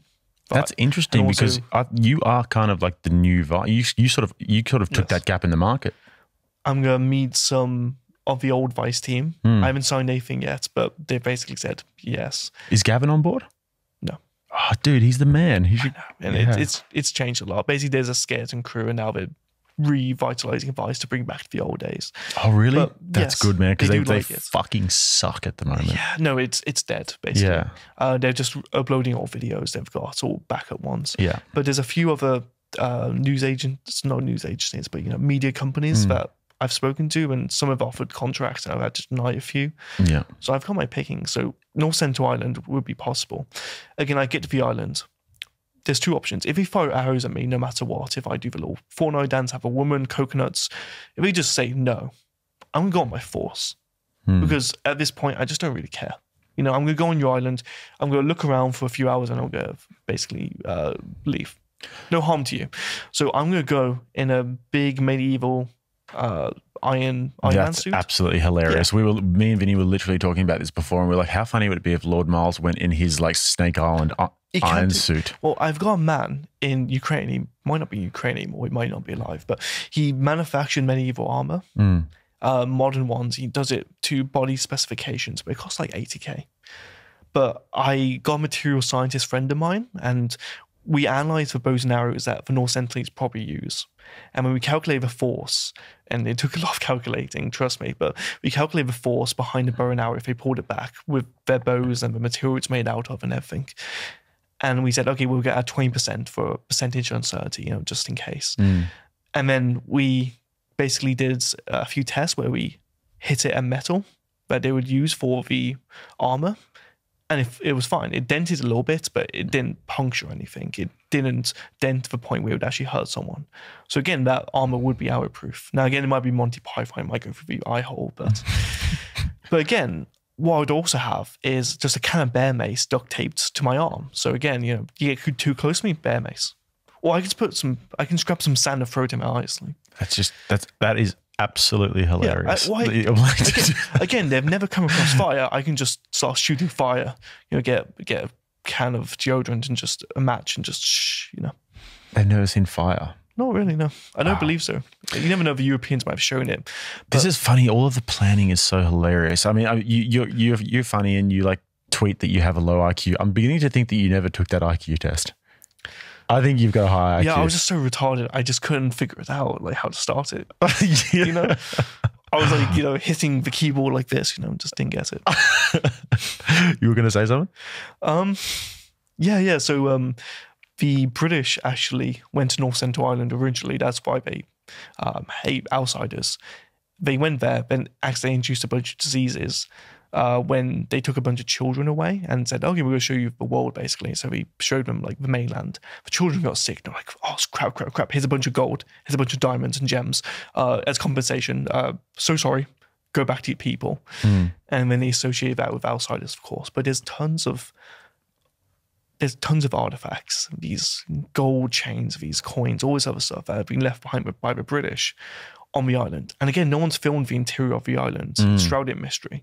So they could have some deity or some structure or something. It could be the Indian Jeffrey Epstein Island. It could be a big color. We have no idea. Wow. Yeah. The plot thickens. Big if true. Oh, dude. So you're dead serious about this? I really am. It'll be my last ever trip, not because I'll die. No. Comically, I'll die at like 99 by slipping on a banana. Well, what else do you do after North Sentinel Island? Exactly. It's nothing bigger. I can get shot into space by Elon Musk or something. But again, that would be a good one.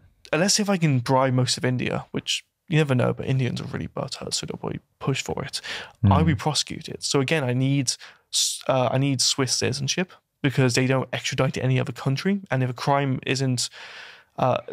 committed in an outside country, such as India, it would be disturbing, protected peoples or something.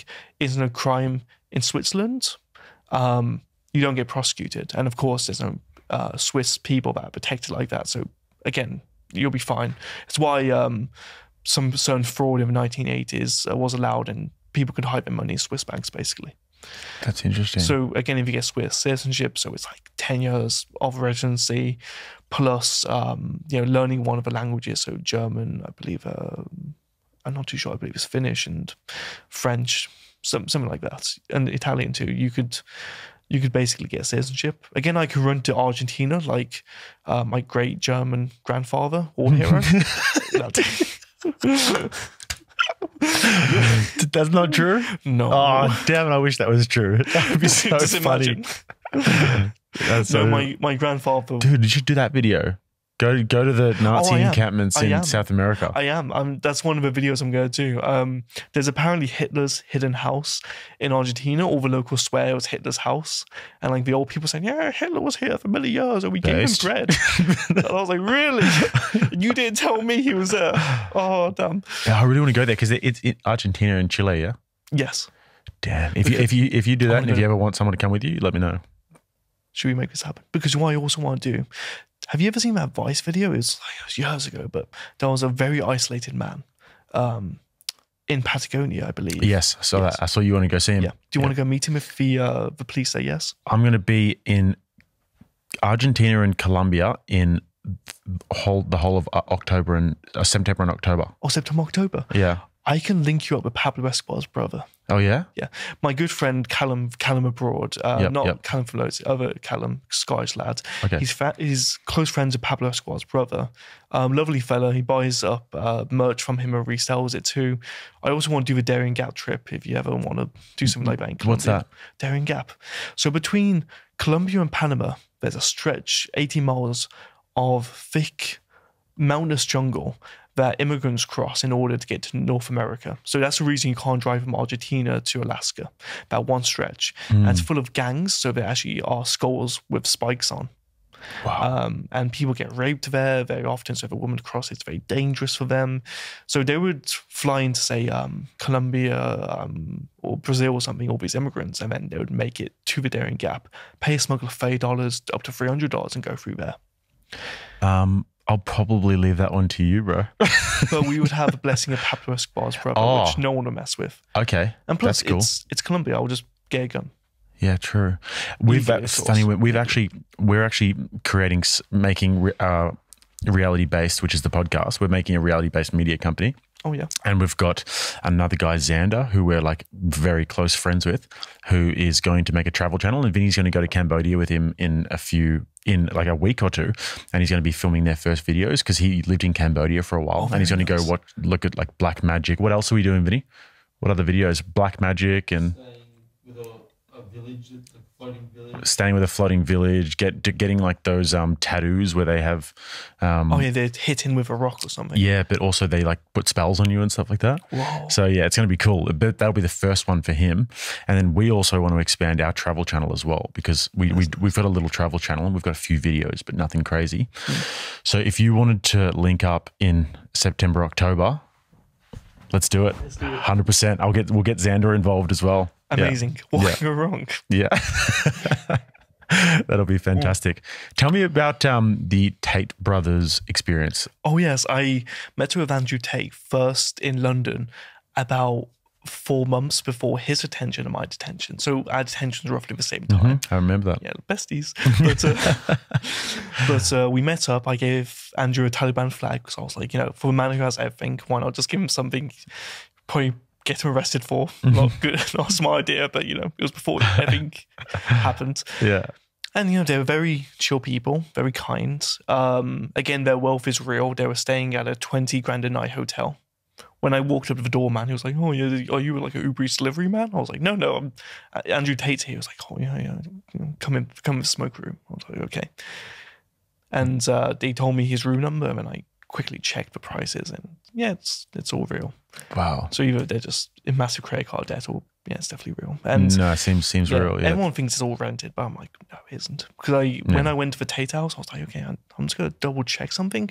I ran one of the license plates of a private car you don't see on video. Not rented, bought. It's in Tate's name and everything, in Tristan's name.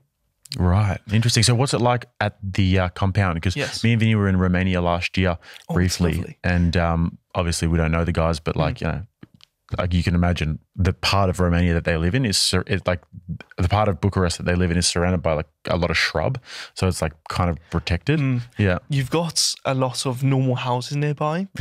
And it's also on a dirt road, bizarrely. It's not well paved. So when you drive down there in a very nice car that they pick you up with, all the neighbors looking like, oh, another guy. It's a spectacle to them. They're like, we got these Tate people. They're really chill. And we've got these celebrities coming in. Holy hell. So they would just take photos. I was waving at these random Romanian old ladies. They let me in. Tristan's amazingly kind, really swell fella. And then Andrew's in there. He works really hard. So right before the podcast, he was just typing on his Mac constantly. So he's serious about that. He's constantly working. He really is, yeah. Yeah, right. Like he always excuses himself to do some work. He's working all the time. Right, Yes. right. Because he does say that, but I mean, if you just looked at his life through Twitter and stuff, you'd think that he's kind of just like living the high life, but the guy's hustling a lot and always on Hustlers University. And I've seen always emails, always some other apps he just got open basically. And he's always, I checked out the studio. He's like, I want this camera just, I want this angle. He's on point with everything. Did you stay with them? No. So I stayed at another hotel for 2 nights before going on because I was in Taliban custody and they were like, oh, you're released, enjoy yourself a little bit, just sunbathe, whatever. I was like, yeah, that's chill. But you know what they did, which was amazing? I haven't told anyone this. So they were like, hey, come out for a second. And then a man drove by and then threw a bag at me and then drove off. And it was full of like a few $1,000s. And I was like, what's this for? It's like, go and spend on something, enjoy. You just come out of Taliban prison, we want to look after you. I was like, oh, thanks. You paid for my business class flight here to Romania. They paid for your business class flights to Romania? Oh, yeah. They gave me a flight to Romania, business class, and, everything on top of it. And then gave me a bundle of money. And they were like, yeah, just enjoy the town or something. I understand your bank accounts are frozen due to counter-terrorism measures for like a few weeks. Now that was resolved and And did you kick back in the compound for a bit or? Yeah, it's like afterwards I stayed for like an hour or two, met this lovely lady. She wasn't being held against her will or anything. Yeah. Like, again, it would be more entertaining if I said all anti-Tate stuff because that's like most of the narrative. But honestly, I didn't say anything dodgy going on. I saw all these girls there. They were very happy as well. I don't believe the allegations. Yeah, me neither. I mean, I do know some stuff happened early on. But I think that's just when you do business, things just go wrong. Yeah. Like, for example, I've accidentally shouted at my cameraman once and I feel like a dick. You for what? it. I've shouted at my cameraman once. Yeah, Vinny's copped that a few times. Yeah, and I feel Sorry, like, Vinny. I feel like such a dick for it. If I call him Cameron now, because he's cameraman. Yeah. So if Cameron's watching, I'm very sorry, dude. But we still work together. He's fine. But yeah, again, some stuff has like come out of Tate, some videos. I'm like, I don't see it as a way to demonize someone. Yeah. Again, he's a chill dude. He's kind. He treated me well. I have nothing bad to say about him. Yeah. I mean, if the allegations come out to be 100% true and there's absolute proof, again, I am against that. But again, there's no proof. It's why he hasn't been. And also, I think that people are very quick to judge. But this is the way I view it, right? So I'm from like the rough ends of Melbourne. I'm from like the western suburbs of Melbourne. Oh, yeah. And I can't understand they're from an estate in Luton, and people who don't really necessarily grow up with the white picket fence, you find yourself in trouble a little bit, and it might take you until a little bit later in life to understand morality and to understand that, life isn't about just chasing money and life isn't about just doing whatever you can to get ahead and stepping on heads and all this sort of thing. So, I mean, I think that if you're from a nice white picket fence family and you're able to sort of, cruise through high school and then go get a nice job and just be a normal dude, then fantastic. But a lot of people have to learn their own lessons in life. Exactly. And, yes. People are very often quick to judge and say, oh, they did this bad thing in the past. And I'm like, yeah, you don't want to know about mine as well. I mean, Tristan's Christian as well. If he's ever had any problems, he's clearly repented. I think he's doing just fine right now. I haven't heard any recent things that have gone on that bad. It's always like, oh, this happened 10 years ago. I'm like, yeah, that was 10 years ago. Yeah. I've done some terrible things in my past. Yeah. Everyone has. We literally all have. But people on the internet want to act like, oh, they did this one thing bad in the past. And this happens all the time. It just pisses me off.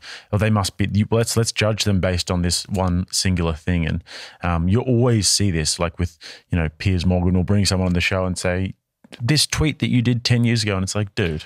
Oh, they invited me on the show, Piers Morgan. Oh, really? Oh, yeah. So I was in Taliban custody. I actually connected to a Wi-Fi network whilst in there. So I had access to my tweets and on my Twitter and my emails and some other stuff, but it was in secret. But I didn't abuse it. I didn't start tweeting nonsense, and I was just contacting journalists to line up interviews afterwards. And Piers Morgan's people messaged me and they're like, "Oh, when Miles gets out, please, blah blah blah." And I messaged back saying, "Hey,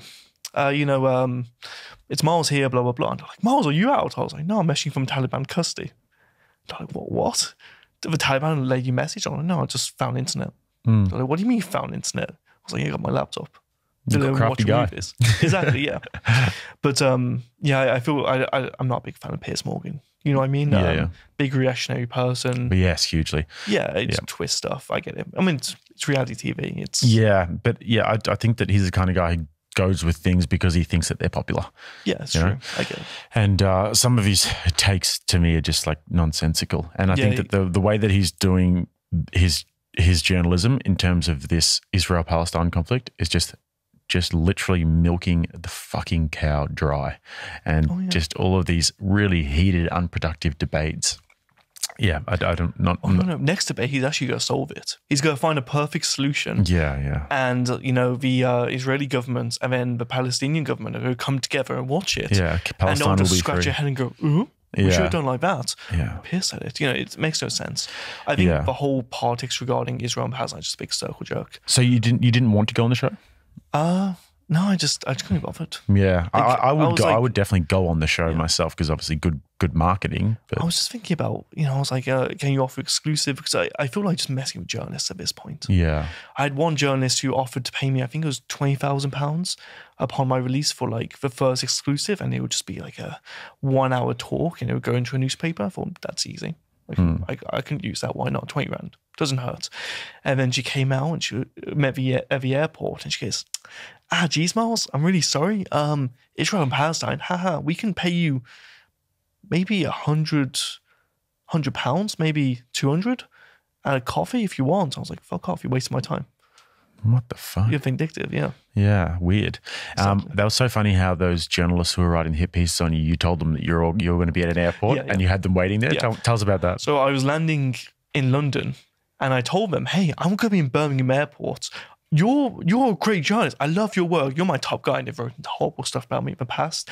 I don't mean just that, I don't like Miles. Like, he's the fucking worst. He's terrible in every way. It's fine to have an opinion on me. If you don't like me, I don't really care. You can do that. But just making up stuff.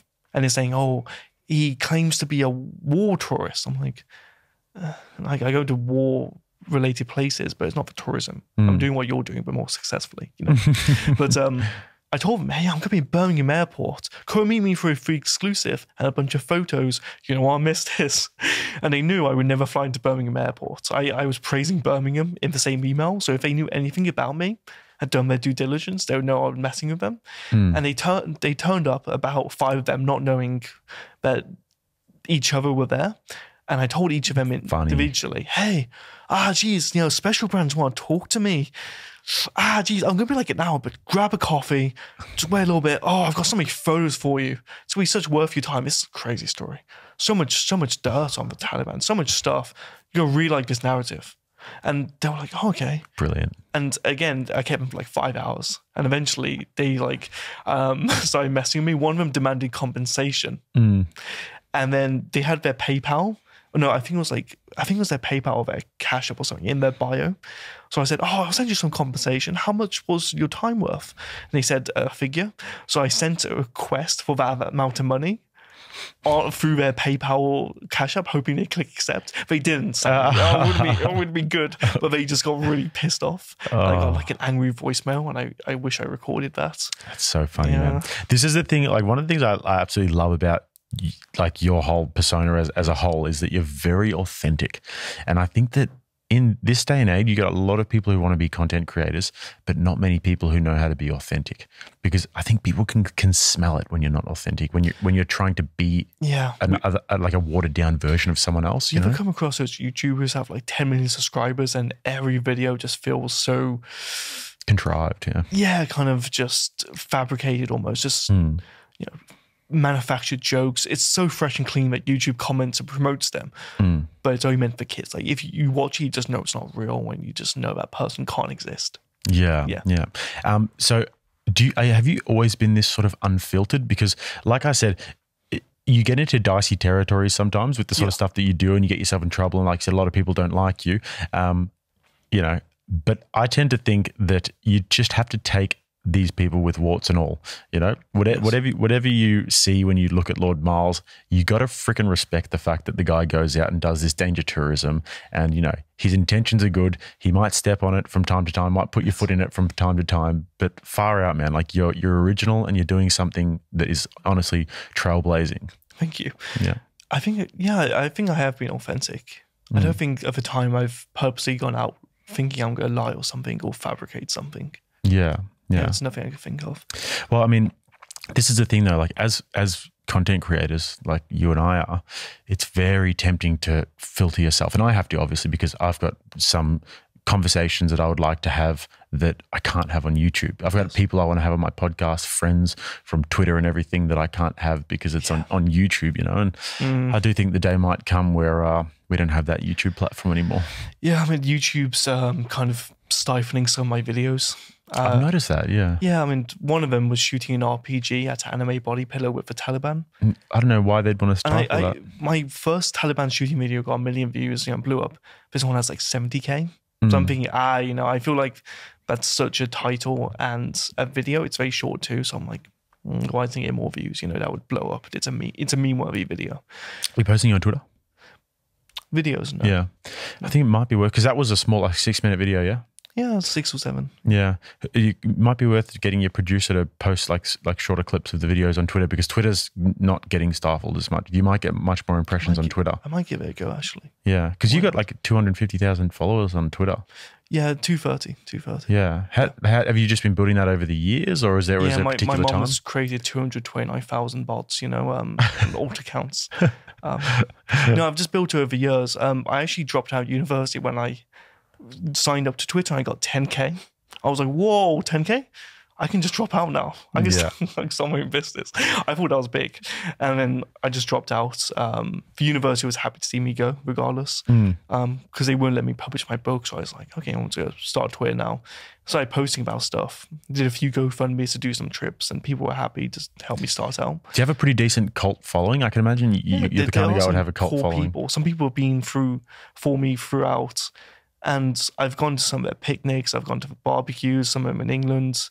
I met their family. It's quite nice. I send them postcards. We have a group chat. I've met a few friends as well. People who watch the channel, and we've gotten talking. You've got it, and you've grown with them, I imagine, as well. Yeah.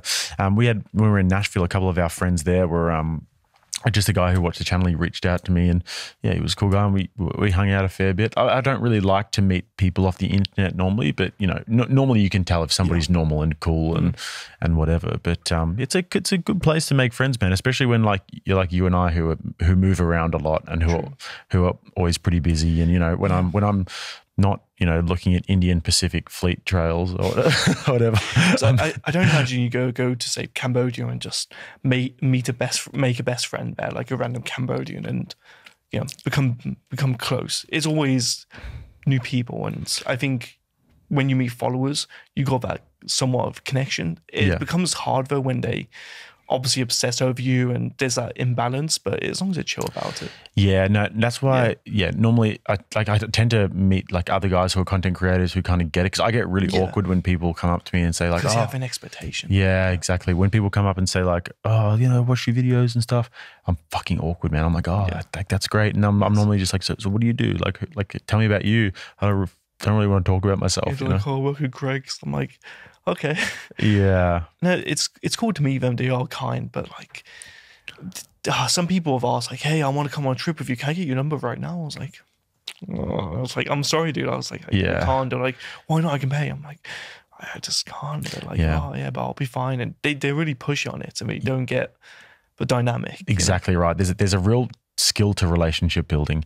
And this is what I used to, and Vinny always used to be like to me, dude, why are you always replying to every single message and stuff? I'm like, because people like lending their support and everything, and I want to reply. But then it got to the point where I had people messaging me every single day, like multiple times a day, and it's just flooding my inbox and stuff. And then eventually got to the stage where I was like, I've got to stop replying to messages. Have you had like one of those obsessive stalker types yet? I've had one. One guy sent me 250 messages a day. He donated, I believe it was $1,000 or something. He was very kind of him. I was very happy. And I was like, hey, let me send you some stuff, dude. And then turns out he's like full-on schizophrenic, a bit of a neat as well. He sent me 250 messages a day. I would reply to like some. I mean, why do you reply to these? And then he would just send random like memes. And I was like, dude, we can talk, but, you know, like 250 days is a bit max. Like I am busy. I do have a schedule. I do have a life outside of this. I can't reply to this constantly. I'm very sorry. Like normal relationships, you send a few messages a day max. Yeah.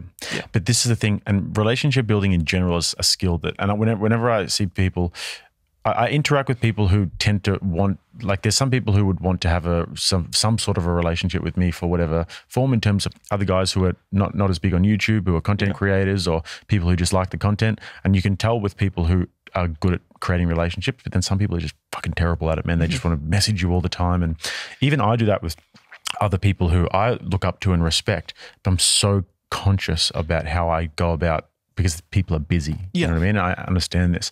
So I'll message them if I feel like I can add some sort of value. I'll be like, hey man, have you seen this? Boom, boom. Yeah, like I can offer you this, and then you keep it concise, but you be polite. And then if you don't respond, you're like, okay, then I'm going to message up again. It's clear they don't respond. Exactly right. Because people tend to get offended if you don't respond and stuff. But it's like, I never get offended if someone doesn't respond, because my philosophy with these sorts of things is don't be afraid to ask. Ask if you need to ask, but don't be offended when you get rejected. Exactly. You know? I've had one guy message me for over 150 days asking for 80K, just randomly say, hey, can you PayPal me 80K to start day trading? It's always a different message each time, so it's not a bot or anything. It's bizarre. Yeah, it's like, I mean, it's gone down to 50K now, so he's like getting lower and lower. He's like, oh, if he says no to 80, 50 would be fine. Well, we'll start he's considering like, my mom it has diabetes and I want to start day trading to pay for her diabetes stuff. Yeah. And I looked into this guy. I was like, he's above 18. I'm like, you know, something's a bit off. Yeah. So what can, brother, let's wrap it up. What can we expect from you in the near future, besides, of course, our escapades to South America, which is going to happen? I want to walk across the entire length of Greenland. So that'll be a 5-month Arctic expedition. Wow. I want to go to Antarctica as well. I want to explore it. I mean, I don't believe there's an ice wall, but it would just be nice to go there and like check things out. Like, oh yeah, this looks like a pyramid on a map. Yeah. I want to go there and just be like, yeah, I'm here. Yeah. Because no one's ever done that. That's interesting. Yeah. Every dangerous place on the earth, I want to do eventually. And then North Central Island. So I'm going to the Afghan-Chinese border quite soon. Hasn't been visited since 1947. Sweet. I'm going to Rhodesia. It's got a different name now. South Africa too. A kind gentleman's taking me there to view a bunch of crime going on. We're going to Argentina, I guess, and Colombia. Yeah. We'll figure something out there. And then there's also just small things too. Like there's a island that the US nuked back in the 50s, Bikini Atoll, if you've heard of it. No. And they put a giant concrete dome over it. Again, no one's made a YouTube video there. I'm going to go there. More stuff in Afghanistan. Again, the gold mine is not to like fund Lamborghini lifestyle. It's to fund more ventures. See what I mean? It's all about the ventures. It's like an obsession at this point. Yeah, cool. And like literally, Vice, there's a gap in the market there that they've opened up, and you're the guy who's filling that at the moment. Exactly. I mean, I told them when I did the meeting with we're competitors. Yeah. I mean, this guy I met, he was worth over like £50 million. Yeah. So I was like, oh, you know, it's high end. Met in a pub, and I was like, hey, you know, these are my sales for Taliban merch. Now, again, you don't need to sell Taliban merch, but if you sell rugs, if you sell this stuff, if you sell a piece of the venture, again, it will cover revenue, and plus this is the structure, and these are for some locations, and I want to come on with you. It's like, yes. Great idea. So again, it might fall through. It's fine. But I believe it will go forward. And if not, you'll go with another platform. And I mean, what are your plans as well? My plans? Yeah. Well, like I said, I want to create the reality-based media company. Yes. And I'd like to have a few talented creators under there in the next few years under that banner, and people who like we can work with and know and trust and all that sort of thing. Excellent. But also the reality-based podcast is going well, and I'm doing it in more of a sort of debate format, because a lot of the people want to see me push back on ideas and get people I don't necessarily agree with. But this is a banter sesh, so there's none of that there. But do that, and then I also want to host debates in the future. So I'll get very intelligent people, and I'll just mediate the debates. So the idea is so we do a lot of reaction and analysis content. I wouldn't really call it reaction, but analysis. We get the videos and we analyze them and analyze the debates. But we've got hundreds of channels now who are just grabbing our shit and just copying it, basically. That's a compliment to some degree, but it is. But it's like we have to figure out a way to make our own content, because I want to be the one that other people are reacting to. Yes. Do you know what I mean? So there's only so much of this we can do. We have to phase it out. I'm still going to do the cultural commentary and break down the debates and everything, but I have to have other facets to it. And the other facets for me is hosting debates, having the podcast where I'm doing debates and conversations myself, and then also having that media company. And then I actually love the idea of that you've got of taking a part and then selling a part of the adventure as well. So when we're in Cambodia, I'm going to have a look at that. I think so. Honestly, military patches. So I've got these Taliban military patches here. They're rather cheap, of course, to buy. The only issue is obviously the risk of going to these countries, the expense of going to these countries, of course, the expense of transportation. So that's why you can sell them for, say, $45 for free plus shipping. So honestly, just get military surplus, military patches, get, I don't know, cool uniforms. We could get some, in Cambodia, we could get some Khmer Rouge stuff of the old communist party, if they've got any uniforms. Even just like those pins. I've bought some pins in Afghanistan, selling each one for £200. Now, they are worth a lot. They're very hard to come by, but it's because I've gone out of there, sought that value. If you go out to Cambodia, if you make some sort of historical video, plus, again, with floating cities and all this other stuff, floating villages, find this stuff, you can absolutely get some cool stuff. Beautiful. Yeah. Miles, Good money. Thanks so much for joining me, man. Thank you for having me. I appreciate it. Until next time, brother, we're definitely going to do it. All right. God bless.